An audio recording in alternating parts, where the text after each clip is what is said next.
You can follow us on IG at YBM Chat and Facebook at YBM Chat Podcast. Join us every Monday on YouTube, Spotify, and Apple Podcasts at YBM Chat. Thanks for tuning in.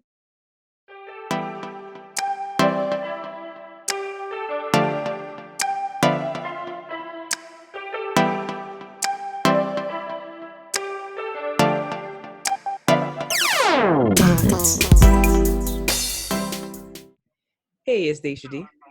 Hey, it's Cassondra. It's Tre'Dub over here. And it's your girl, LadiiNova. And we are YBMC. Young Black Millennials offer you a fresh take you didn't know you needed. Boy, ye. All right, so we've been waiting for the Harriet Tubman $20 bill and them boy playing around with that. Now they want to do a biopic and Hollywood talking about getting Julia Roberts. So I'm pretty sure a bunch of y'all may not remember who Julia Roberts is because it took me a minute to figure it out. But the only thing I could think of when she was that damn prostitute in Pretty Woman. So let's connect the dots here with that. She played prostitute, she's white, Harriet Tubman, freeing of slaves. Boy, get the hell on out of here because we got Cicely Tyson back here, who has been the staple of Black history. So I don't know why they wouldn't get her to portray Harriet Tubman. But you know, Hollywood just wanting to whiten shit up all the goddamn time. Cicely might be a little too up there to play her, though. You know who else would be really good, though? What's that lady? Oh, Viola Davis. I feel like she could play that part really well. She would play it well, but then you give someone else a chance, man. It's always Viola Davis, Lathan. Who else? Kerry Washington. But these are people that have like range because shade, no shade. I don't want Megan Good to do it. I didn't say Megan Good, but they could choose a Black. There are other Black actresses who have range. I don't think they have to go for the same people every time. I love them, but they don't have to go for the same people every single time, especially if it's a story about such a important person in history. I would rather someone who we don't know. And I'm the complete opposite. Not, then you're going to be focused on, I wonder how she's going to, it's really I feel like the exact opposite way. I feel like if you bring somebody brand new, if they don't pull out what you expect, then you're going to pick apart the person versus, say they put Viola Davis in that position. Oh, well, you already know she's good. Now you don't have to focus on how she is as an actress. You focus on the movie itself and how well Harriet Tubman is portrayed, as opposed to some new person. Oh, no, this is her first movie, or she's not that known. Oh, I don't know who she is. I don't like her already. You know what I mean? That's how I would see it. I don't know. I'm back and forth because I think about other movies or movies they try to do, like that Aaliyah film. They try to get somebody we knew, and then we realized, Aaliyah family wasn't with it, and then they got somebody that nobody knew. Come to find out she was in Drumline too. Didn't even know that there was a Drumline too. So that didn't help. And then the Whitney Houston movie, the girl was known, but not really known to a lot of people. But they said she did a good job because I didn't get the chance to see it. But she was on America's Next Top Model. I know her because of the movie Take the Lead with Antonio Banderas. And didn't they cast a white person for Cleopatra too? Yes, Elizabeth Taylor. Yeah, so no, Harriet Tubman does not need to be played by Julia Roberts. I'm sorry.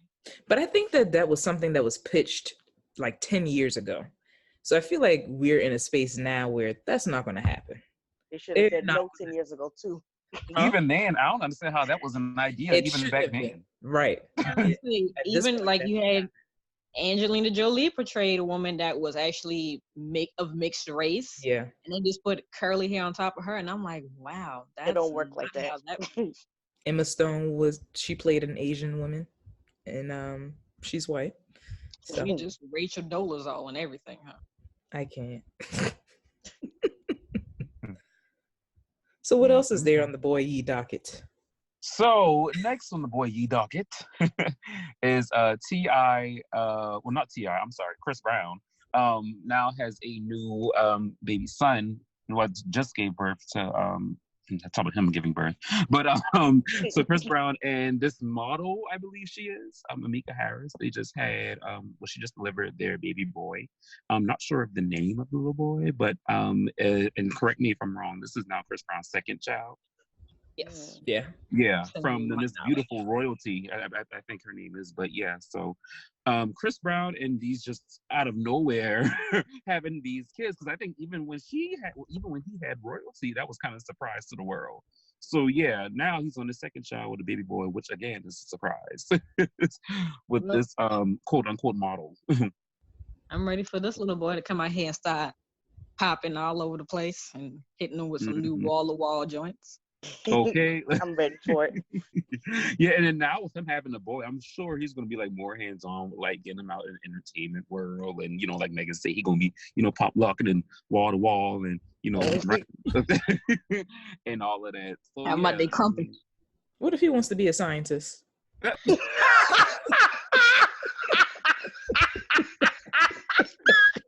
I'm just saying. Well, at least I he gotta, never at thought least about he's gonna that. be in music. Like, At least he Yo. gotta learn the moonwalk first. Oh, man. You know what, and y'all? and We are then such he trash can for walk that. the moon. There you go. We are such trash for that because we did automatically put him in entertainment. But at the same time, it's like it's kind of hard not to do so. We would want them man. not to make everybody else seem average, but we would want them to have jobs that nobody would think of or something like that. But I mean, well, he could be an artist because Chris Brown is very good with like his painting and stuff. I didn't even know he paints. I didn't know that Oh, either. he is he's immaculate. talented. Speaking of babies, I just wanted to shout out Candy Burris and Todd Tucker. Their baby girl was just born, I think today or yesterday. Her name is Blaze. Oh, that is beautiful. So I just want to put Shouting that out out there. babies, y'all could just leave out Keisha Cole, a whole new baby. Oh, I didn't- saw this. So He's cute. adorable. He's adorable. He has dimples. He's cute. So ain't nobody fucking with Keisha on no level. No, she's so low key, you know. Right. He had a whole baby before all of these people, and nobody said boo. Listen, I follow Candy on, social media, so I saw the picture. So it's on my mind. Anywho. It's these names of these celebrity children that really be throwing me off. And I'm like, what happened to the Ashleys and the Britneys? And why we gotta go to Sweetwater Roller? Like I guess they wanted to be something different, you know? Like, I get you want to be different, but make it make sense. I mean, and it's not even just celebrities, because I can't even tell you, like, the names I've heard as a teacher even, you know? So. But anywho, so that wraps up Boy Yee, and now we move on to our topic. So, about 2 weeks ago, I went to a conference for my job, and my office itself is predominantly white. There are not very many people of color. And then I went to the conference, and it lasted for about 3 days, and it gave me flashbacks of college. I honestly felt like I was in a sea of whiteness. Not that there's, and I'm serious, and not that there's anything wrong with mingling with people who don't look like you, but I was expecting this conference to be a chance for me to not only bond with my team, but, get to know other people of color, hopefully, who are in the same organization. And that just did not happen. And it was very disappointing for me. And so it made me think of, what about the other Black millennial professionals out there who are in predominantly white settings? How do they navigate through those spaces? So my first question is, are there specific aspects of your job that you are more aware of than some of your peers? And I will start with Cassondra. I mean, so I work at a private preschool in like kind of like a high class, like rich community. So the teachers at my school, so there's like 42 people who work at my school, and only 13 of us are of color. And I mean, I feel like that's the number one thing I see. It's not like it's a bad thing, but like you do look at it as it's 40 something of us and only like a handful of us are Black, you know? So then they get into the conversation of like simple stuff that they might not know. Like, how's your hair? Like, my hair's braided right now. And literally, like, you won't even imagine how many parents I get, how many my coworkers, like, how do you do that? How do you put it in? Can you show me how to take it out? Like, you know, just questions that for me as a Black woman, I have to look at them and be like, what do you mean? But for them, they really don't know. So then I have to be patient and take my time and be like, okay, you don't know. Let me try to explain this to you. So. Tre'Dub? Yeah, I'm kind of on the same boat as Cassondra. Well, my job is actually predominantly Black. Well, okay. Yeah. So, but as far as like the scenario goes, it's kind of the same way. Like people look at me and like think my beard is painted. One, but yeah, but like people who are not Black would never know this. So, but most of our clients that come are like very mixed crowd or whatever. But as far as like the internally, the workplace is like predominantly Black. And yeah, so I've definitely had moments like that, kind of like in relation to Cassondra, except like, you know, according to my age, my beard should not be this like defined.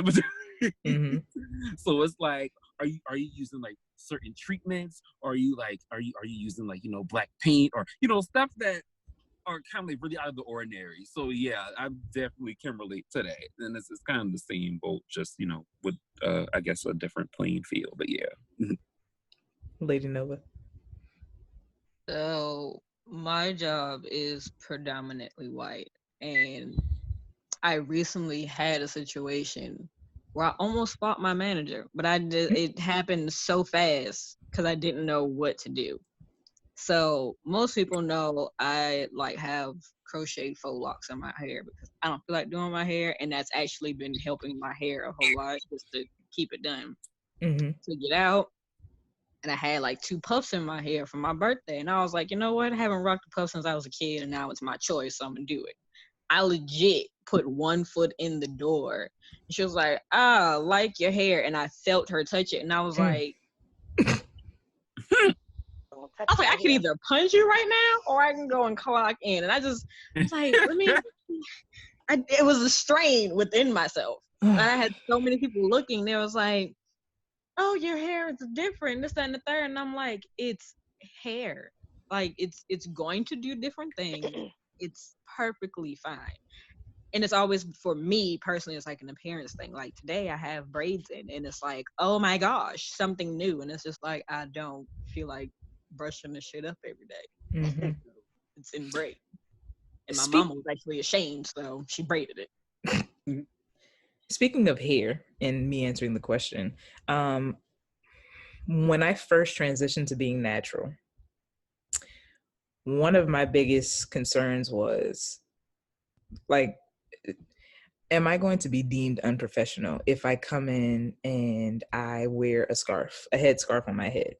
Like, are they going to say that's not professional? That should not be in the workplace. And so I actually asked, at the time I was interning at the VA. And so I asked one of the social workers, I was like, hey, are you guys allowed to wear headscarves? And they were like, well, we don't really wear them. So you got to kind of just wear it and find out. And I was like, actually, I'm going to wear it.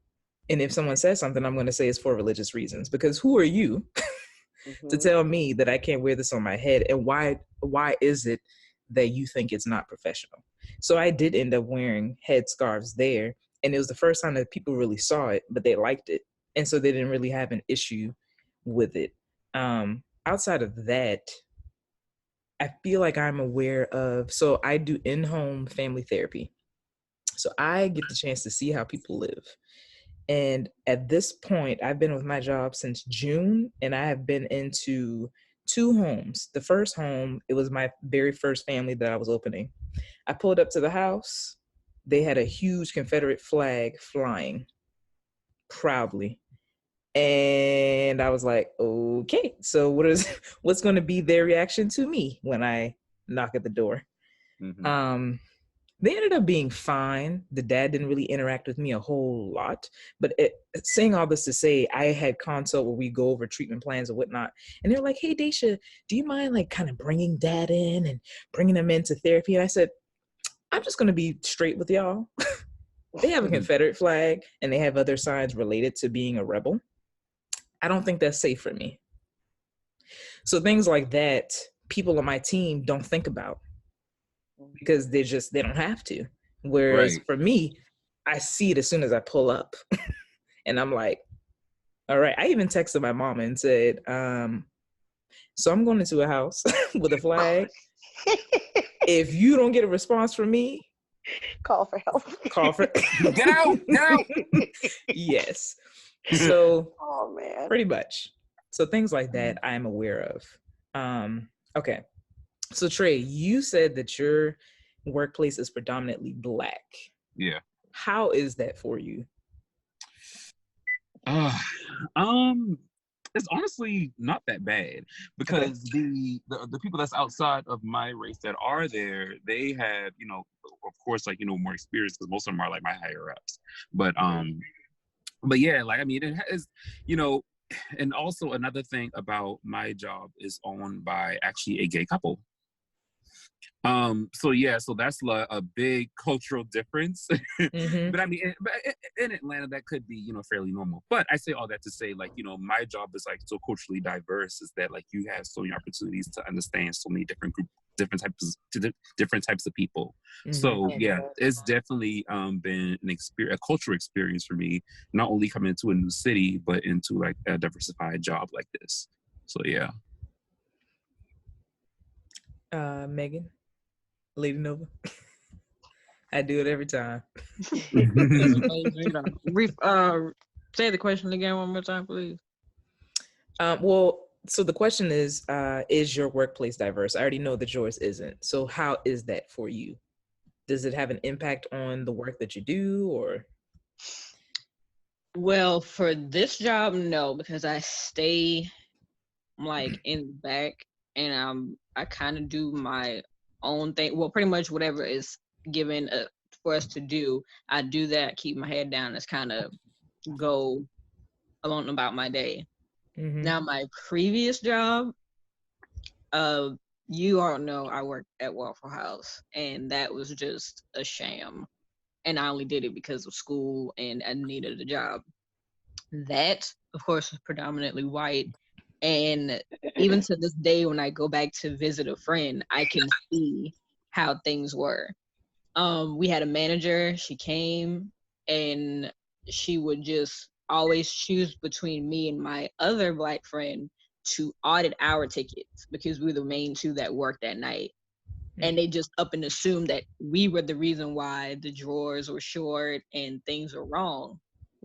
I was livid and I didn't waste time. They was like, oh, they're thinking about talking to you. I said, well, there's no thinking about it. I went back there and I put everything on the line. I said, if you want to know something, you can ask me. I've never stolen from anyone. All my tickets came out straight. And if I had made a mistake, I wrote out what happened on the ticket or if I entered the wrong thing. But now I've seen someone that was getting trained on their first day and they were there with a bottle of alcohol. Well, at least alcohol in a vitamin bottle. And they were drinking on the job. And this is their first day. Management was told and they still get to work. And I'm like, how is that fair?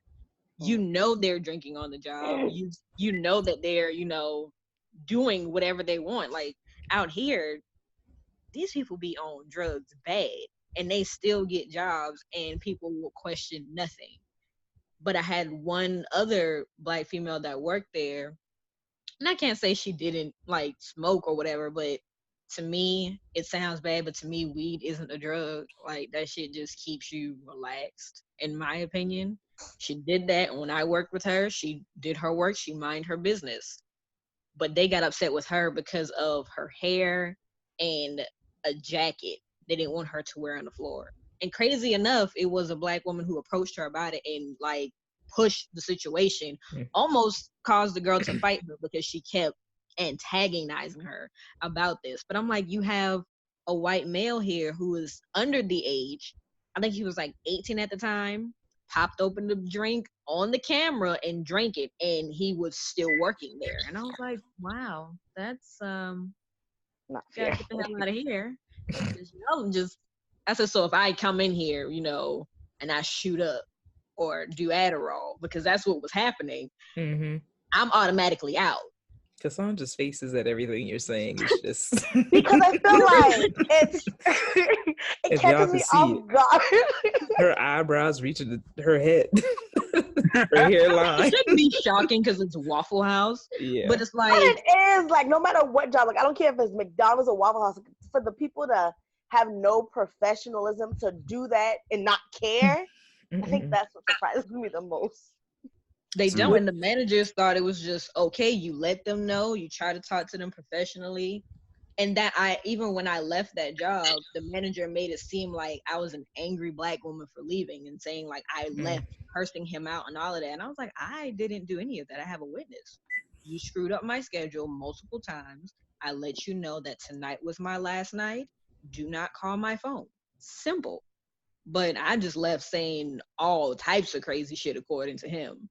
But you know, it is what it is, I guess. What about you, Cassandra? Do you feel like a lack of diversity at your workplace impacts your work? It doesn't impact my work, like what Mhm. I do. I think it impacts my interactions with my coworkers. Okay. And LadiiNova brought up that point about angry Black woman. So just a quick story. I had an incident with one of my coworkers one day, and I think the biggest thing is like how I talk, you know what I mean? And I think it Mhm. can come off like harder than like some of my coworkers, you know? Well, anyway, I just to kind of like address the situation, and it wasn't like a, oh, sweetie, I heard you said something, you know? Like it was how I come off at people, you know? And so like she told the director that I was intimidating and that she Mm. felt threatened. And I said, I don't think I intimidate anybody. Then I looked her in the face and I said, you think it's because I'm a Black woman saying this? Because if Susie Allen said the same thing, would you have felt the exact same way? You know, like, you know what I mean? So I just Yeah. think like how things come off that. And I think like talking to the kids sometimes, and it's not mean or harsh, but say like somebody's like doing backflips off the table. I'd be Mhm. like, girl, you gonna fall off, stop doing that. You know, like you gonna get hurt. Mhm. Whereas Mhm. like the director can come in and be like, oh, that's not a safe choice. Let me show you what's gonna happen. You know, so I just think the way it comes The off, language is different. The yeah, the delivery is language, different. yeah, everything is different, and it means the exact same thing, and the kids take it the exact same way. It's just how it's delivered. What is funny? I'm sorry, but I'm laughing Tasha's at over it. here dying. I'm thinking of the And I need to example. know. I'm thinking of the example she just gave about the kid giving the backflip. Oh, You No, don't but really they think they're going did. to listen to that? That's not a safe choice. Get But your and little then stupid ass down before you break your neck. That's all I can think of. I ain't got time to be like, that's not a safe choice. and so I think that's the biggest thing. So if I tell them that, it's like, oh, this isn't safe. And then for the people who do have to say, you know, that's not a safe choice, you got to tell them multiple times. Then you got to go get them and tell, Mhm. you know what I mean? So it's just Mhm. more of a, let me just cut all that. Mhm. Get down. That's, you're going to hurt yourself. But Sit your ass down. So keeping along with the same point, do you guys feel like you ever have to code switch at work, whether that's in person or through email? And code switching, for those of you who are listening, the practice of alternating between two or more languages or varieties of language in conversation. So you might change your word choice, you might change your tone, to fit what you feel like is going to make the other person more comfortable. yeah, I mean, I know for a fact I do it. And I don't know if it's conscious or subconscious I do it, but um even the language, like if I'm talking to y'all, I can be like, man, that girl been driving me crazy, you know? But if I'm talking Mm-hmm. to a parent, I'll just be like, ooh, we had an off day, you know what I mean? Or talking to like my coworkers or something, I can say, you know, Yeah. when you did this, it made me upset. If I'm talking to y'all, I like when you did that, you know what I mean? So I think it's like how you say stuff is different. Even in emails, like I find myself, and like I said, I don't know if it's just a black white thing, but I find myself trying to use like bigger words to sound more like educated, you know, not saying I'm not educated, but like, No, I I'm don't know, just just, saying. yeah, like spicing it up a little bit, I guess. Tre'Dub. Yes. So definitely I do feel like code switching is necessary to have that, I guess, talent or trait. Only because like Cassondra said, you never know who you're gonna come across, whether it's over the phone or like, email, things like that. You are working, you're in a place of business. You need to sound like you know what you're talking about, So and I think for me personally, it's just natural. Like I can talk to y'all and just be as ratchet as I want to be. And then like when I'm around like my family, then I like switch it up where I just talk less or whatever. But of course, if I know I'm around someone important, I know how to change my dialect or whatever. Now, sometimes, and I've noticed that ever since I moved to Atlanta, that my accent ain't going nowhere. It's honestly just how I kind of like, set my words up or like, well, when I'm speaking or whatever. So yeah, I do think that code switching is definitely necessary. I don't, and I hate that is a big misconception about, code switching, that you're a sellout and things like that. I really hate that, is because it's like, I don't understand how else you're going to get far in life if you're just Or stuck in talking mindset. white. That's one thing I hate when people say, Yeah. "Oh, you talk white." Oh, that just irritates my soul. It really does, and it's like, without being exposed to different environments outside of what you've been born into, like how else are you going to grow, around other people who are not like you? So yeah, I do think for that reason, I think code switching is very important to have if you plan to like, grow professionally. So yeah. LadiiNova. Yes, got it that time. Regardless of what people think, they code switch all the time. And I sat here and I thought about it. I code switch with people of certain age range. Like if they're my parents' age, I'm not going to talk to them how I would talk to you guys. I'm always saying Mr. or Mrs. something because that's how I was raised. I'm not going to just walk up and say their name just because I'm an adult now. I feel weird. I do it with you all. They should, and Cassondra, y'all are my close friends, but I have other close friends that I be looking at and I be like, man, that's my main bitch right here. But I have never said that to y'all because that's just not how we are. I am so glad that you that is not our friendship dynamic. I see y'all, I'm like, hey, these are my friends. I call y'all by names. That's just not in your personality. But other people, I call them, be like, so this is my main hoe all day long, and like she just be putting in that fucking work. That's just how it is. I actually didn't realize, but I do it at work. I talk to my manager and I switched up like I was really myself today because she pissed me off. And I think she realized it because I think it was in my face and my tone as well. She asked me to do something, I was doing it, and then it was a miscommunication where she didn't even want to own up to the text that she sent me was misleading. So when I wanted to finish the job, she kind of got like sarcastic with me and was like, well, we're doing this. Why wouldn't you do this first? And this because we were having like a breakfast. She's like, we're having an event. Why wouldn't you clean over there first? I said, if you told me yesterday that we're having breakfast tomorrow, does it sound like you put a location in there? No, you didn't. You just said we're having breakfast. And I'm like, the place that we're having breakfast, that doesn't even make sense to me when we have all of these other areas to eat at. I'm like, I was already doing what you asked me to do. And now you're getting smart with me. But you know what? It's like, whatever. And she just looked at me and I just walked off.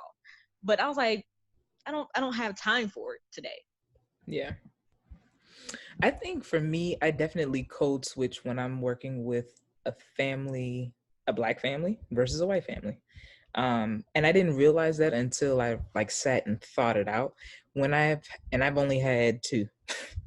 But with a Black family, I feel like I can just say things flat out, as in like I can just say it and they get it, they understand it. It's easier to relate to them in the beginning because they'll tell me like one aunt, she just assumed I knew who Medea was, right? No. She was like, oh yeah, girl, I went to see such and such. And I was like, oh yeah. And it's just easy to just vibe with them because you have some cultural similarities. Now, with white families, I tend to speak a certain way, use certain words, have a certain right. Because I think it's just I'm just used to doing it ever since college, really. Yeah. But I even code switch if I'm speaking to a grandparent versus a teenager. I'm not gonna use certain jargon with a teenager. You know what I mean? Like I'm gonna try to get to. I'm meeting people where they are. That is I what like I'm that. doing. Yeah. So my last question is: has your blackness aided you professionally? So has it done some positive things for you? And anyone can answer that. I'll just answer real fast. For Hmm. me, I think yeah, because so everybody, if you may or may not know, I babysit all the time. And I actually had one lady, and at first I didn't know how to take it because I thought she was being a little racist, but she was like, "Oh my gosh, like you're a young African American, and we don't have, especially like on Daniel Island where I babysit." She's like, "We don't really have that many young African American women who want to come out here to babysit. Like, thank you so much, and we love you, and my kid loves you." And then I'm like, well, do you love me because I'm black or because I'm really good, you know? But and then I thought about it more, and I'm like, oh well, I guess it's different than what she sees, and maybe because in the media, like black people aren't portrayed that well anyway, and so it's like, oh, here's this young black woman who is nurturing and loves what she does. So Hmm. Yeah. I definitely agree with Cassondra. It definitely has aided me because, well, alone because I'm in a city where black people are really thriving. Hmm. And like there are so many owners, entrepreneurs like that I come across in the day-to-day basis at my job. So yeah, definitely for the most part I do feel like it's aiding me most on the networking side. So want to grow as a professional. So yeah, that's me. LadiiNova. I don't think it's aided me. It's just my work ethic speaks for itself. For me, regardless of my skin color, I'd still work and do what I'm supposed to do. Would that be something that they tagged onto it because of society realms? Yeah, it would be, but I don't think it's pushed me any further just Okay. because I'm a black female.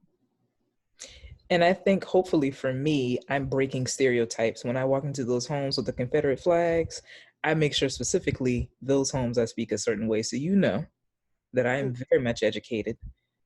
And I am the opposite of whatever negative connotations you've associated with Black people and Black women.